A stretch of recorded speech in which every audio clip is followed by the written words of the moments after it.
নমস্কার বন্ধুরা, সুমতি kitchen with blog থেকে সবাইকে স্বাগত। আশা করি আপনারা সবাই ভালোই আছেন, আমিও ভালো আছি।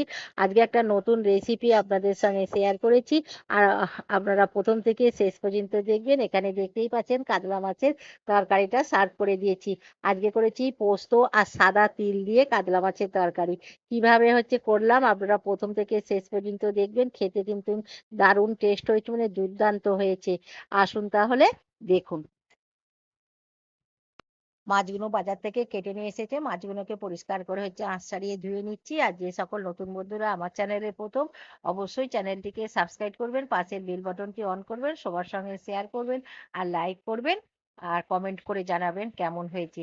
আর এই 4 পিস মাছের করব রান্না। 5 পিস কাতলা মাছের পিস নিয়েছি।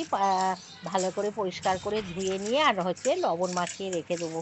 লবণ মাখিয়ে রেখে দিলে একটুখানি মাছের আঁশতে জলটা বেরিয়ে যাবে। আর তাহলে মাছটা ভাজার সময় ভাঙবে না। রেখে দিয়েছিলাম লবণ মাখিয়ে। আর এবার হলুদ মাখিয়ে নিচ্ছি। লবণ হলুদটা মাখানো হয়ে গেছে। এবার কড়াতে সর্ষের তেল দিয়েছি। সর্ষের তেল দিয়ে মাছটাকে ভাজবো। তেলটা গরম হয়ে গেছে। এবার মাছগুলো একে একে তেলের মধ্যে ছেড়ে দিচ্ছি। আর এই খুন্তি দিয়ে ছেড়ে দিচ্ছি। তেলটা তো খুব গরম হয়ে গেছে, মাছটা হয়তো তেলেতে ছাড়ার সময় হাত ছিটকে যেতে পারে, গরম তেল। সেই জন্য খুন্তি দিয়ে মাছগুলোকে দিয়ে দিচ্ছি। কিছুক্ষণ অপেক্ষা করার পর তারপর মাছগুলোকে উল্টে দিচ্ছি। আর এটা মিডিয়াম আছে মাছগুলো ভাজছি। ফুল আছে ভাজলে মাছের ওপরটা তাড়াতাড়ি লাল হয়ে যাবে আর ভেতরটা কাঁচা থেকে যাবে। আর সেই জন্য মিডিয়াম আছে ভাজছি। আর কি সঙ্গে সঙ্গেই মাছটা দিয়ে কিন্তু উল্টানো যাবে না, তাহলে মাছটা ভেঙে যাবে। মাছটা ভাজা হতে হতে একটুখানি মশলা করে নেবো। এখানে পোস্ত নিয়েছি আর সাদা তিল নিয়েছি। আজকে পোস্ত আর এই সাদা তিল দিয়েই মাছটাকে করব। এবার এটাকে মিক্সারের মধ্যে দিয়ে দেবো। মিক্সারের মধ্যে শুকনো প্রথমে গুঁড়ো করে নেবো। তারপর জল দেবো। প্রথমে জল দিয়ে বাটলে ভালো করে বাটা যাবে না। দেখুন শুকনো গুঁড়ো করে নিয়েছি। এবার জল দেবো। জল দিয়ে বেটে নিচ্ছি। জল দিয়ে বেটে নিচ্ছি, এখানে ঢেলে নিয়েছি। এবার এই বাটির মধ্যেই আবার কাঁচা লঙ্কাগুলো বেটে নেবো। কাঁচা লঙ্কা দিয়েই আমি করবো। কাঁচা লঙ্কাকেও একটু অল্প জল দিয়ে বেটে নিচ্ছি। আর এই মাছটা লাল করে ভাজা হয়ে গেছে। এই মাছটা ভাজা হয়ে গেছে। এই মাছটাকে তুলে নিচ্ছি। আর সব মাছগুলোকেই এরকম করে লাল করে ভেজে নেবো। এইগুলো এখনো ভালোভাবে লাল হয়নি।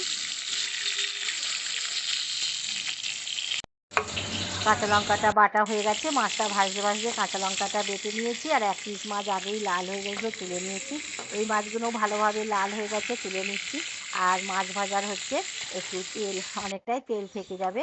আর কিছুটা ওই মাছ ভাজার তেলের মধ্যেই তেল দিয়েছি আর কালো জিরে ফোড়ন দিলাম। কালো জিরেটা ভাজা হয়ে গেছে। এবার পেঁয়াজ কুচনো দিলাম। পেঁয়াজটাকে একটুখানি ভেজে নেবো।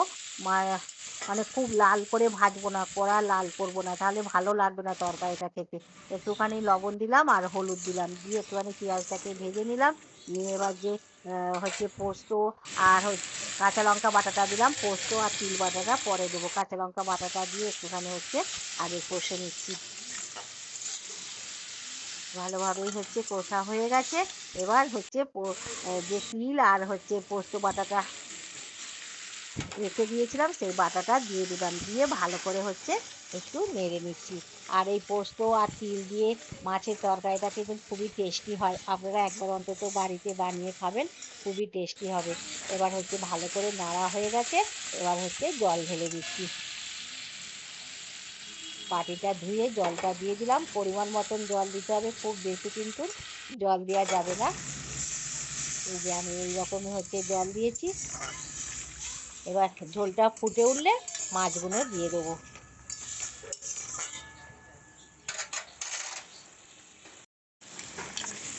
ঝোলটা ফুটে উঠেছে, মাছগুলো দিয়েছি। মাছগুলো দিয়ে একটুখানি ফুটিয়ে নেবো, তাহলে মাছের মধ্যে একটু ঝাল মশলা ঢুকে যাবে। মাছগুলো খেতেও টেস্ট হবে।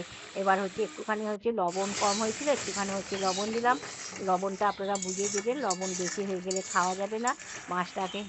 ঝোলের মধ্যে ভালো করে হচ্ছে ফুটিয়ে নিচ্ছি।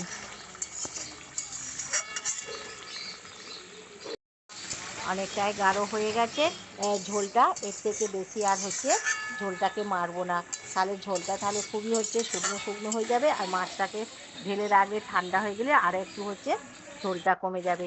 হয়ে গেল আমার হচ্ছে পোস্ত আর সাদা তিল দিয়ে কাতলা মাছের তরকারি। আশা করি আপনারা প্রথম থেকে শেষ পর্যন্ত দেখেছেন। এবার ওপর থেকে একটুখানি হচ্ছে সর্ষের তেল দিয়ে দিচ্ছি। ওপর দিয়ে একটুখানি সর্ষের তেল দিলে মাছটা খেতে খুবই টেস্টি হবে। হয়ে গেল আমার, এবার এখানে হচ্ছে ঢেলে নিচ্ছি।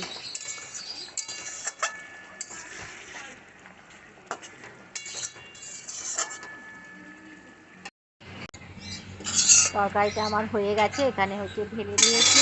আর আশা করি আপনারা প্রথম থেকে শেষ পর্যন্ত দেখেছেন কিভাবে আমি আজকে সাদা তিল পোস্ত দিয়ে কাতলা মাছের তরকারিটা করলাম। আশা করি ভালোই লেগেছে। আবার কোনো একটা নতুন রেসিপি নিয়ে দেখা হবে। ততক্ষণে সুস্থ থাকবেন, ভালো থাকবেন আর আমার পাশে থাকবেন। নমস্কার।